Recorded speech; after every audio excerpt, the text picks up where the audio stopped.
शेरूच्या शाळेच्या समोर एक टॉय शॉप असतं. तिथे एक म्हातारे आजोबा काम करायचे आणि तिथे खूप मुलं यायची, कारण आजोबा त्यांना खूप सारे चॉकलेट द्यायचे. पण आज शेरू दुकानाजवळ येतो तेव्हा दुकान बंद असतं. म्हणून शेरू दुकानाजवळ असलेल्या आजोबांच्या घरात बघतो. तिथे त्याला एक दरवाजा दिसतो, जो आधी तिथे नसतो. शेरू घाबरतो, पण हळूच दरवाजाच्या आतमध्ये जातो. आतमध्ये खूप अंधार असतो. तिथे एका शिडीवरून तो खाली उतरतो. तिथे एक रूम असते. तिथे पूर्ण अंधार असतो. फक्त एक दिवा जळत असतो. तेवढ्यात त्याला एका भिंतीवर काही लहान मुलांचे फोटो दिसतात. शेरू दचकतो. त्याला समजतं ही तर तीच मुलं आहेत जी गायब झाली आहेत. तेवढ्यात शेरूला मागून आवाज येतो, शेरू तुला इथे नको यायला पाहिजे होतं.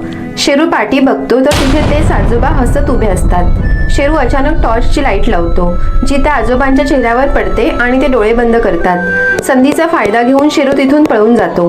दुसऱ्या दिवशी बघतो तर ते दुकान बंद झालेलं असतं. शेरू खुश होतो. आज सकाळी शेरू घराच्या गार्डनमध्ये फिरत असतो. तेव्हा बघतो की त्याच्या घरासमोर तेच टॉय शॉप दिसतं आणि ते आजोबा शेरूकडे रोखून बघत असतात. स्टोरी आवडली असेल तर लवकर लाईक, शेअर, सबस्क्राईब करा.